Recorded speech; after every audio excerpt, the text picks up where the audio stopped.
이 세상에 근심된 일이 많고 참 평안을 몰랐구나. 내 주 예수 날 오라 부르시니 곧 평안이 쉬리로다. 이 세상에 제약된 일이 많고 참 죽을 일 쌓였구나.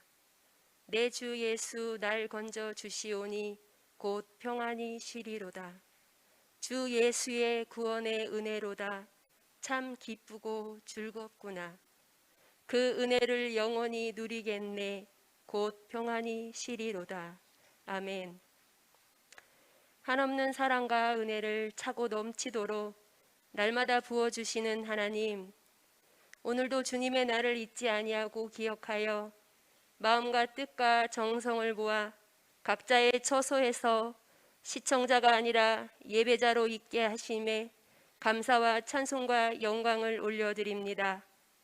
전 세계가 코로나19 전염병으로 두려움과 공포 속에 있고 홍수와 태풍 그리고 각 가정마다 이러저러한 근심과 걱정 가운데도 우리를 구원하신 주님의 은혜로 인하여 참 평안을 누리게 하시고 기쁘고 즐겁게 하신 하나님 감사합니다. 예배하는 이 시간에만 평안함과 감사를 누리는 것이 아니라 예배를 마치고 각자 살아가는 삶의 자리에서도 기쁨과 감사로 살아내는 우리 모두가 될 수 있도록 도와주시옵소서. 사랑하는 주님, 죄송합니다. 하나님을 믿는 우리들의 잘못으로 인하여 세상 사람들이 우리들의 모습을 하나님의 모습으로 오해하고 하나님을 믿는 우리는 물론이요 하나님의 성전까지 혐오 집단으로 만들었습니다. 이것이 어찌 누구 한 사람의 잘못이겠습니까? 우리가 입술로는 주님을 사랑합니다, 주님 없이 살 수 없습니다라고 고백하면서도 믿음의 사람으로 빛과 소금의 역할을 감당하지 못하였고 하나님과 연합하는 삶이 아니라 세상과 연합한 삶으로 인하여 이와 같은 열매를 맺었습니다. 우리를 불쌍히 여기시고 긍휼을 베푸셔서 이 시간 각자의 믿음의 모습을 되돌아보며 세상에 두었던 마음을 하나님 나라의 마음을 두고 살아가므로 우리들의 모습에서 다시 예수님의 모습을 볼 수 있도록 회복의 은혜를 더하여 주시옵소서. 여호와 라파 치료자이신 하나님, 이 시간 질병으로 고통 가운데 있는 성도들이 있습니다. 세상은 감당하지 못할 일이 많지만 전능자이신 주님 앞에는 못할 일이 없다는 것을 우리는 압니다. 작은 신음에도 응답하시는 주님, 이 시간 사랑하는 어머니를 위하여 사랑하는 성도들을 위하여 간절함으로 기도하는 기도의 소리를 들으시고 우리들에게도 이미 많이 베풀어 주셨던 하나님의 은혜를 다시 한번 베풀어 주셔서 그 일을 통하여 하나님이 하나님됨을 드러내게 하시고 혹여 현재 눈앞에 있는 상황이 어려워 보일지라도 끝까지 주님을 신뢰하고 믿는 복된 믿음 되게 하여 주시옵소서. 주님, 오늘도 하나님의 대언자로 단위에 세우신 목사님을 위하여 기도합니다. 코로나로 인하여 교회와 목회자와 성도가 지탄을 받으며 예배의 자리가 어렵게 된 상황에서 목사님의 어깨는 더욱 무거우실 줄 압니다. 이럴 때일수록 담임 목사님의 영역을 더욱더 강건케 하셔서 흔들리지 아니하고 맡겨진 사역들을 온전히 감당할 수 있도록 도와주시고 우리는 아론과 훌처럼 목사님의 팔이 내려오지 않도록 묵묵히 기도하며 나아가는 목사님과 우리 성도들 모두가 되게 하여 주시옵소서. 오늘도 말씀을 전하시는 목사님을 통해서 들려지는 말씀이 우리가 듣기에 조금 불편한 말씀이라도 담대하게 선포하게 하시고 받는 자나 전하는 자 모두가 마음을 찢으며 회개하며 여호와께 돌아오는 귀한 예배의 자리가 되게 하여 주시옵소서. 주님, 이 시간에도 전 세계로 각자 부르심을 받고 오직 하나님의 말씀을 전하시는 많은 선교사님들이 계십니다. 전염병으로 인하여 사역에 많은 어려움이 있습니다. 선교사님들의 가정과 사역지를 주님이 지켜 보호하시고 때를 따라 도우시는 하나님을 날마다 경험하게 하셔서 그 하나님이 증거되게 하여 주시옵소서. 우리나라, 우리 교회, 우리 가정의 참 주인이 예수 그리스도이시며 우리 모두의 삶의 주관자가 예수님이심을 오늘 이 시간도 고백합니다.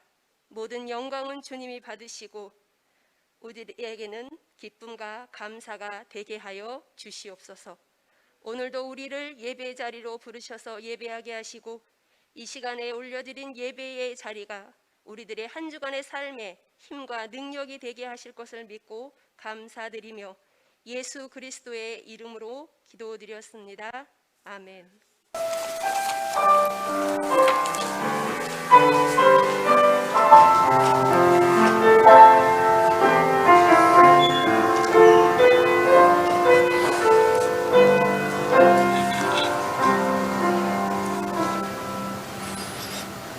말씀 보겠습니다. 신명기 32장 10절에서 12절 말씀입니다. 구약 313페이지에 있습니다. 신명기 32장 10절에서 12절 말씀입니다. 다 같이 한 목소리로 봉독하겠습니다.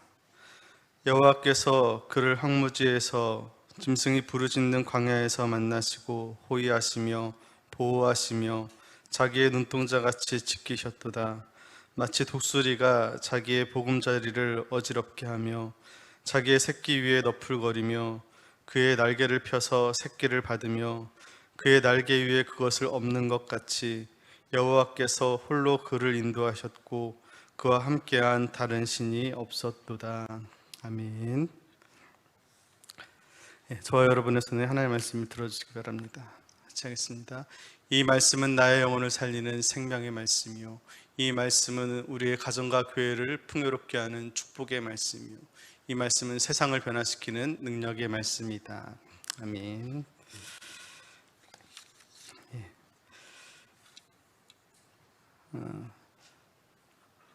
오늘은 신명기 32장의 말씀을 가지고 사랑을 아는가, 하나님의 사랑을 우리는 과연 아는가라는 제목으로 같이 말씀을 나누고자 합니다.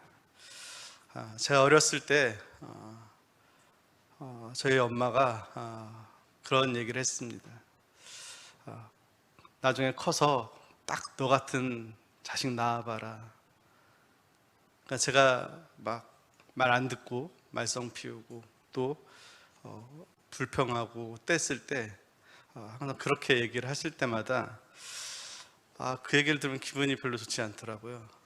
그런데 이제 시간이 지나고 정말 결혼하고 자식을 낳았는데 딱 저 같은 자식을 낳았습니다. 제가 어렸을 때 한 번은 아버지하고 은행에 가서 막 그 은행에서 아버지 혼자 들어갔다 오면 되는데 같이 들어가겠다고 막 떼를 쓰다가 집에 와서 지금은 그러면 안 되는데 그때는 아버지가 저를 허리띠로 때렸답니다. 저는 아직까지 그 맞은 기억이 없는데 하여튼 허리띠로 엄청 맞았답니다. 그만큼 막 어렸을 때 때를 많이 쓰고 그랬었는데 지금 이제 또 딸과 아들 낳고 키우다 보니까 이 아이들이 좀 머리도 크고 이제는 조금씩 말하면은 대들기도 하고 또 때를 쓰기도 하고 그럽니다. 근데 그런 아이들이 예를 들어서 자기들이 원하는 장난감을 사준다든지 아니면은 맛있는 걸 사준다든지 아니면 TV를 보게 해준다든지 그러면은 아빠 최고, 엄마 최고 그렇게 이야기합니다. 근데 그러다가도 예를 들어서 자기가 보고 싶은 TV가 있는데 TV를 보는 시간이 지났어요. 그래서 TV를 보지 말아라, TV 꺼라 그러면은 때를 쓰고 불평합니다. 그래도 못 보게 하고 또 그래도 못 놀게 하고 못 먹게 하고 그러면은 아빠는 미워, 싫어 그렇게 할 때가 있습니다. 과연 그런 때에 아이 입장에서 보면은 자기한테 자기가 원하는 것들을 해주면은 좋은 사람, 그런데 자기가 원하는 것들을 안 해주고 못하게 하면은, 또 불편하게 하면은 나쁜 사람, 그런 생각을 가지게 되는데, 여러분, 그 부모의 입장에서는 여러분 자녀들에게 때로는 원하는 것들을 줄 때 뭐 좋은 장난감을 준다든지 또 TV를 보게 해준다든지, 그럴 때도 그 아이를 사랑하지만 때로는 뭐 사탕을 먹지 말게 한다든지 늦게까지 TV를 못 보게 한다든지, 그것 또한 자녀를 향한 사랑이라는 거죠. 그런데 오늘날 우리 인간들도 마찬가지입니다. 우리가 하나님의 사랑을 알고 그 사랑을 고백한다는 것이 쉬운 일이 아니라는 거죠. 정말 하나님을 깊이 체험하고 만나지 못한다면 그 사랑을 깊이 알 수가 없습니다. 그러다 보니까 예전에는 되게 체험 신앙을 강조했습니다.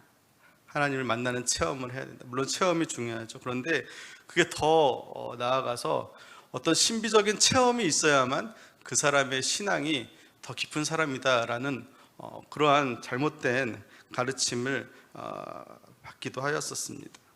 그런데 여러분, 우리가 어떤 신비적인 현상과 또 기적을 체험한다고 했더라도 그것이 하나님의 사랑을 깊이 깨닫게 하는 것만은 아닐 수도 있다는 겁니다. 이스라엘 백성들은 많은 신비한 기적들을 체험했습니다. 홍해가 갈라지는 엄청난 기적을 통해서 하나님의 능력을 체험했고 만났고 느꼈습니다. 그런데 그러한 그들이 그 기적으로 인해서 과연 하나님의 사랑을 아는 사람으로 변화되었는가? 아니라는 거죠. 그들이 기적으로 인해서 일시적으로 하나님을 찬양하긴 했지만 배가 고파지자, 목이 마르자 하나님을 원망해 버립니다. 그러니까 이스라엘이 만나고 체험했던 하나님은 단지 그 기적이라는 것을 통해서 였기 때문에 그 기적이 사라지고 배고픔과 또 목마름이 현실적인 문제로 닥치게 되었을 때 그들은 불평을 하게 된 것입니다. 저는 이것이 이스라엘 백성들의 모습이 오늘 우리들의 모습과 다를 바 없다라고 생각이 듭니다. 이스라엘 백성들의 입장에서 한번 생각해 보십시오. 아까 자녀들의 입장에서 생각하면은 엄마가 뭐 하지 말라, 뭐 안 해주거나 불편하게 하면은 그것이 사랑이 아닌 것으로 여길 때도 있다고 했는데, 이스라엘 백성들의 입장에서 보면은 그런 겁니다. 하나님께서 우리를 도와주려면 도와주는 쪽으로 계속 일관되게 진행하는 것이 아니라 어쩔 때는 애굽에 재앙을 내리고 애굽의 군사를 바다에 몰살시키면서까지 도와주시다가 또 어떤 때는 먹을 것이 없고 또 마실 물이 없는 곳으로 인도하실 때도 있다는 겁니다. 이방 군사와의 전쟁에서 승리하게 하시다가 때로는 또 패배도 하게 하시는, 그러니까 하나님께서 하시는 일들이 어디로 튈지 모르는 그 럭비공처럼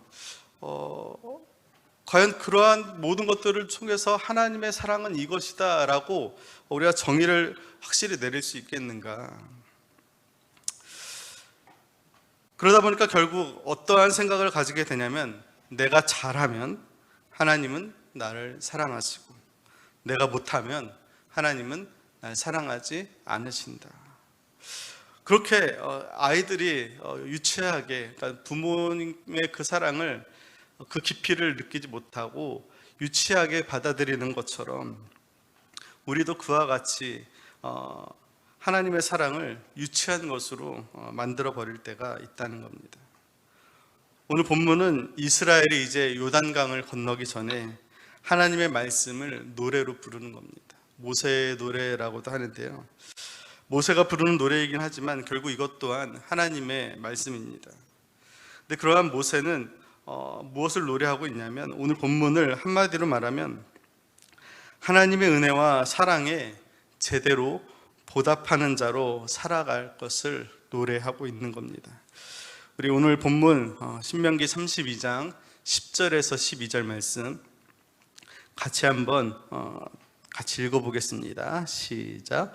여호와께서 그를 황무지에서 짐승이 부르짖는 광야에서 만나시고 호위하시며 보호하시며 자기의 눈동자같이 지키셨도다. 마치 독수리가 자기의 보금자리를 어지럽게 하며 자기의 새끼 위에 너풀거리며 그의 날개를 펴서 새끼를 받으며 그의 날개 위에 그것을 엎는 것 같이 여호와께서 홀로 그를 인도하셨고 그와 함께한 다른 신이 없었도다. 이 말씀은 하나님의 백성을 하나님께서 어떻게 지키시고 어떻게 보호하셨는가에 대한 말씀입니다.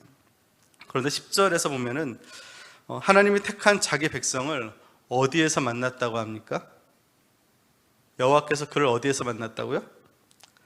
황무지에서, 짐승이 부르짖는 광야에서 우리를 만나시고 호위하셨다라고 말하고 있습니다. 여러분, 이것이 하나님의 사랑입니다. 하나님은 우리를 아주 호화로운 대저택에서 우리를 만나시는 것이 아니라 거칠고 또 척박하고 살기 힘들고 먹을 것이 없고 또 마실 물이 없는 황무지 광야에서 우리를 만나십니다. 짐승들이 부르짖는 그 무서운 곳에서 우리를 만나십니다. 그런데 하나님의 사랑을 말하는 사람들이 대부분 어떻게 생각하냐면 더 편하고 더 살기 좋은 곳에서 하나님을 만나고자 한다는 겁니다. 성경에서 말하는 하나님은 황무지 광야에서 우리를 만나시고 내가 너를 지킨다, 내가 너를 호위한다, 내가 너를 눈동자같이 보호한다 라는 말씀으로 하나님의 사랑을 드러내고 있습니다. 더 나아가서는 11절에 보면은 하나님의 사랑을 마치 독수리가 보금자리를 흔들어 놓고 또 파닥거리며 떨어지는 그 새끼를 향해 날아와서 날개를 펼쳐서 다시 받아 올리는 것으로 표현하고 있습니다. 독수리가 자기의 보금자리를 어지럽게 하며 자기의 새끼 위에 너풀거리며 그의 날개를 펴서 새끼를 받으며 그의 날개 위에 그것을 엎는 것 같이라고 말씀했습니다. 여러분, 독수리가 새끼들에게 먹이를 주죠. 새들 먹이 먹는 모습 여러분 보셨습니까? 어미가 이렇게 먹이를 물고 오면은 새들이 어떻게 하죠? 입을 쫙쫙 벌리죠. 그래서 먹을 것을 넣어줍니다. 그런데 그렇게 새끼들에게 먹을 것을 주지만 어느 시기가 되면은 독수리가 그 높은 절벽 위에 있는 그 보금자리 둥지를 흔들어 버린다는 겁니다. 그리고 결국엔 그 새끼가 그 보금자리에서 떨어지게 만든다는 거죠. 여러분, 그 독수리 어미가 새끼가 미워서 그 보금자리를 흔들어서 떨어뜨리는 걸까요? 아니죠. 왜 보금자리를 흔들어서 새끼를 높은 곳에서 떨어뜨릴까요? 그 새끼로 하여금 독수리처럼 진짜 독수리답게 날게 하기 위해서 그 보금자리를 흔들고 떨어뜨리는 겁니다. 그 떨어지는 새끼를 보면서 그 어미 독수리가 그 새끼가 떨어지든 말든 신경도 안 쓸까요? 아니요. 같이 하늘을 날면서 그 새끼를 주시하여 보고 아직 날지 못하면 다시 그 날개를 펴서 새끼를 업고 그렇게 반복하면서 그 새끼 독수리가 결국에는 날 수 있도록 훈련을 시키는 것을 볼 수가 있습니다. 여러분, 그 어미의 사랑은 단지 새끼에게 먹을 것을 날라주는 것만이 아니라 때로는 보금자리를 흔들어 버려서 새끼를 떨어뜨리게 하는 것도 그 어미 독수리의 사랑이라는 겁니다. 그런데 그 독수리 새끼가 자신을 그 보금자리에서 떨어뜨리는 그 어미의 그 사랑을 알지 못하면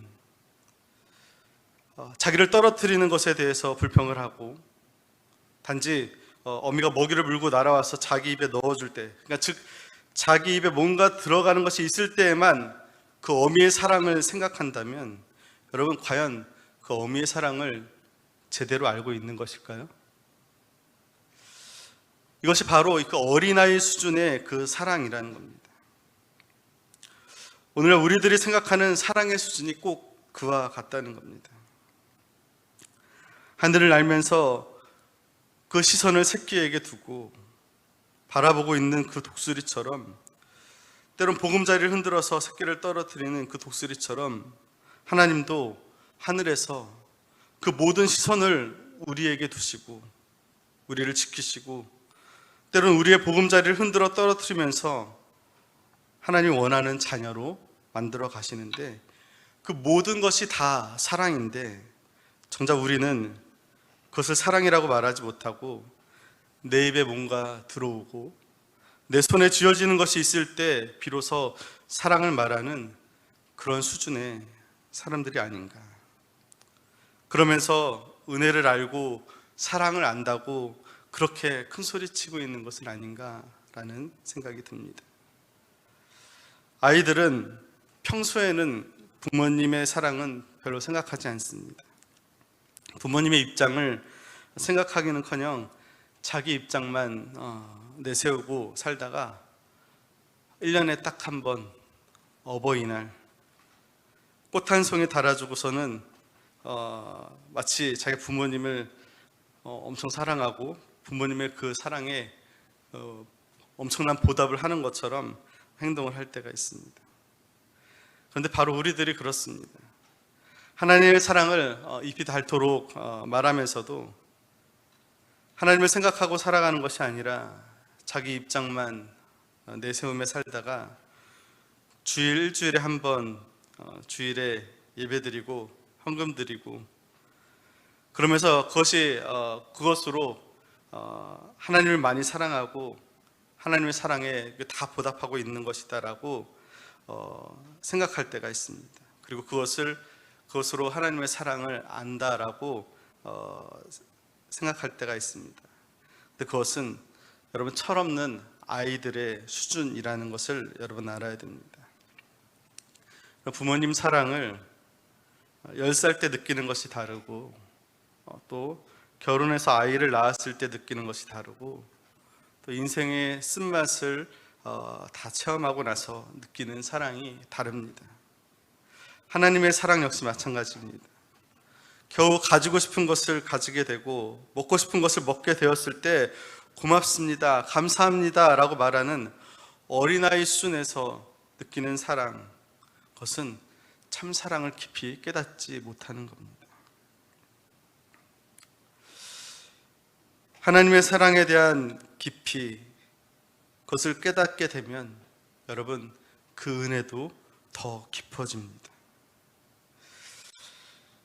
여러분 우리 자신을 한번 돌아보시기 바랍니다. 여러분 과연 우리는 하나님의 사랑을 안다고 할 수 있습니까? 안다면 과연 어느 정도 아는 수준입니까?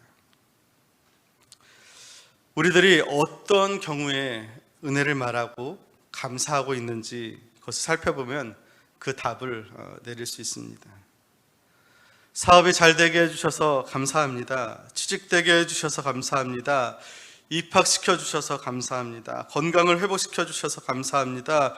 더 큰 집으로 이사하게 해주셔서 감사합니다. 여러분 그러한 목록으로 감사하고 감사헌금을 드리기도 합니다. 여러분 모두가 받았다는 것에 대한 감사입니다. 물론 그것도 감사의 조건이고 너무 중요한 것이죠. 그러나 받은 것을 은혜로 알고 사랑으로 아는 것입니다. 여러분 사람이라면 받아서 기분 나쁜 사람이 어디 있겠습니까? 받아서 기분 좋고 기분이 좋아서 고마워하고 감사하는 것은 누구나 다 마찬가지입니다. 만약에 우리의 삶 속에 이러한 감사가 끊어지지 않고 계속된다면요 얼마나 좋겠습니까? 날마다 은혜가 넘치고 감사가 넘치는 삶이 될 것입니다. 여러분 그런데 이러한 감사는 믿음의 사람이 아니라고 해도 대부분의 사람들이 느끼는 감사라는 겁니다. 우리가 하나님을 믿는다, 또 하나님의 사랑을 안다고 하는 우리들이 과연 그러한 수준의 감사와 사랑에 머물러서야 되겠는가?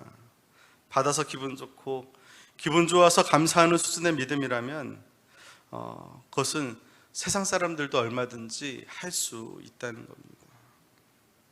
여러분, 만약에 받아서 기분 좋고 감사하는 수준이라면 여러분, 받은 것이 없을 때는 어떻게 하겠습니까? 취직시켜 주신 것이 은혜라면 취직이 안 되었을 때는 어떻게 하겠습니까? 입학시켜 주신 것이 은혜라면 입학이 안 되었을 때는 어떻게 하시겠습니까? 건강하게 해주신 것이 은혜라면 건강하지 못하고 병들었을 때는 여러분 어떻게 하시겠습니까? 예수 믿고 모든 일들이 순탄하게 잘 풀려 나가는 그것이 은혜이고 사랑이라면 때로는 사업이 망하고 때로는 생각지도 못한 일을 겪게 되었을 때도 그래도 그 은혜와 여러분 그 사랑이 유지되겠습니까? 어쩌면 그때 그 은혜와 사랑이 원망과 불평으로 여러분 뒤바뀌지 않겠습니까? 오늘 본문에서 알 수 있는 사랑은 받아서 기분 좋은 사랑이 아니라 하나님은 독수리이고 우리는 그 새끼라는 관계에서 얻어지는 사랑입니다. 때로는 독수리 어미가 그 보금자리를 흔들어서 새끼를 떨어뜨리는 것 역시 사랑입니다. 그 새끼를 떨어뜨리면서도 아무것도 하지 않아도 하늘을 날면서 그 새끼를 주시하고 지켜보고 있는 그것만으로도 사랑이라는 겁니다. 여러분, 이것이 하나님의 사랑입니다. 하나님께서는 우리를 하나님 나라에 하나님의 자녀로 하나님의 백성으로 만드시고자 합니다. 그래서 그 하나님의 자녀로 만드시기 위해서 때로는 그 보금자리를 흔드실 때도 있다는 겁니다. 그런데 우리는 내 손에 쥐어지는 것, 내 입에 들어오는 것에만 관심을 집중합니다. 손에 쥐어지는 것으로 은혜를 말하고 내 소원들이 이루어지는 것으로 은혜를 말합니다. 하나님이 나를 눈동자같이 지키신다면 지금 내가 잘 살아야지. 어려울 때 불평으로 하나님의 사랑을 의심합니다. 오늘 신명기 32장 6절에 보면은 어리석고 지혜 없는 백성아 여호와께 이같이 보답하겠느냐? 그는 내 아버지시요 너를 지으신 이가 아니시냐? 그가 너를 만드시고 너를 세우셨도다 말합니다. 그러한 하나님인데 그 하나님께 왜 이같이 보답하느냐라는 말입니다. 하나님께 보답하는 것이 여러분 교회에 헌금을 내고 그냥 시간 바치는 것, 여러분 그것이 다라고 생각하지 마시기 바랍니다. 그것은 이미 이스라엘 백성들이 했던 겁니다. 우리들이 감히 흉내낼 수 없을 만큼 철저하게 열심히 바치는데 열심히 냈던 사람들이 바로 이스라엘 사람들이었습니다. 그러나 하나님은 그것을 거부했습니다. 바치는 것이 하나님에 대한 보답이 아니기 때문입니다. 신명기 10장 12절 13절에 보면 이스라엘아 내 하나님 여호와께서 내게 하시는 것이 무엇이냐? 곧 하나님 여호와를 경외하여 그의 모든 도를 행하고 그를 사랑하며 마음을 다하고 뜻을 다하여 내 하나님 여호와를 섬기고 내가 오늘 내 행복을 위하여 내게 명하는 여호와의 명령과 규례를 지킬 것이 아니냐. 여러분 하나님께 대한 보답은 어떠한 행동도 정성과 노력도 아닙니다. 다만 그 하나님의 사랑을 아는 자로 살아가는 겁니다. 하나님이 나를 지으셨다. 하나님이 나를 세우셨다. 그리고 그 하나님께서 나에게 독생자 예수 그리스도까지 아끼지 아니하고 주셨다. 그 은혜에 감사하며 살아가는 것. 그 하나님의 사랑의 깊이와 그 사랑의 넓이와 그 사랑의 높이를 알아가는 것. 그것이 바로 하나님께 보답하는 것이라는 겁니다.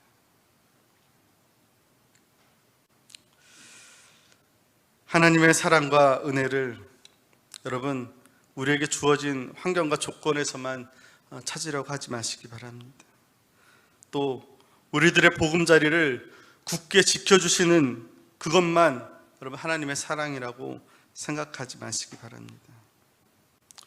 하나님의 사랑과 은혜는 우리를 지키시고 눈동자같이 보호하시는 것이지만 그것이 결코 보금자리를 향한 것이 아닐 수도 있다는 겁니다. 오히려 만약에 우리가 하나님을 의지하는 것이 아니라 그 보금자리를 굳게 붙잡고 있다면, 그리고 그 속에 안주하려고 한다면 하나님께서는 그 보금자리를 흔들어서 떨어뜨린다는 것을 우리가 알아야 됩니다.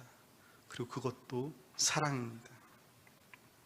바울은 복음을 전하면서 자신에게 육체의 가시가 있었습니다.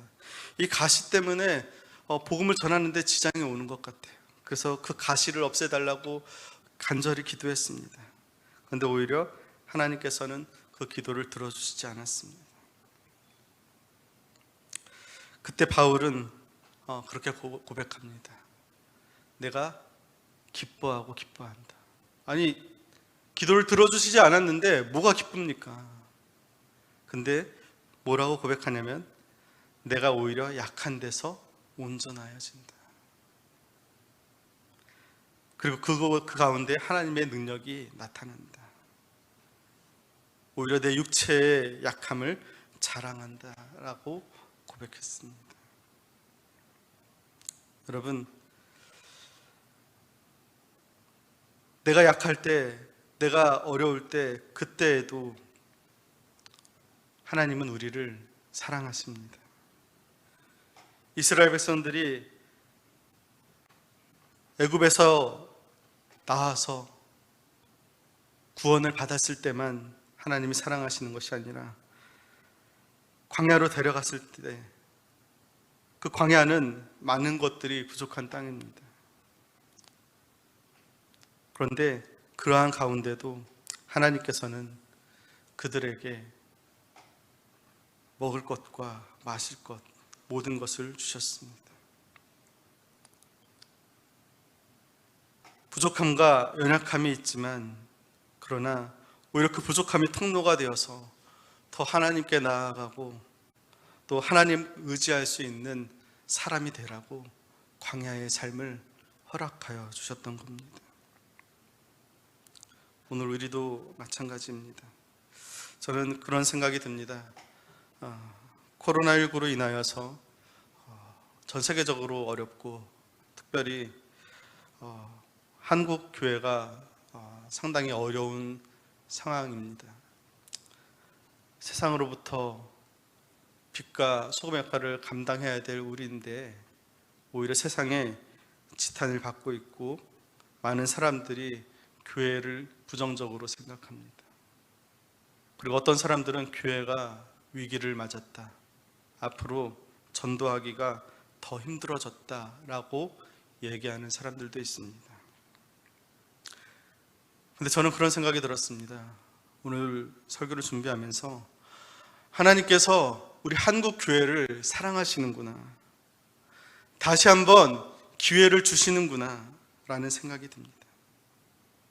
지금 당장은 지탄을 받고 있고 앞으로 전도하기 더 힘들어질지 모르지만 여러분, 이 위기를 통하여서 한국 교회가 다시 하나님의 사랑을 깨닫고 거룩해지고 더 성결해지면 하나님께서 이전보다 더 풍성하게 회복시켜 주실 것을 믿습니다. 그렇기 때문에 이 위기가 지금 당장은 힘들지만 오히려 하나님의 사랑으로 느껴지고 깨닫게 됩니다. 여러분, 저와 여러분의 삶 속에 이것과는 비교될 수 없는 수많은 위기와 아픔들이 있겠지만 여러분, 그때도 여러분 기억하십시오. 하나님의 사랑의 깊이와 하나님의 사랑의 넓이와 하나님의 사랑의 높이를 깨달아 어떠한 상황 속에서도 우리가 하나님을 사랑하고 하나님께 영광을 돌릴 수 있는, 그리고 더 하나님께 가까이 나아갈 수 있는 그런 저와 여러분이 다 되기를 간절히 바랍니다. 하나님의 사랑은 우리가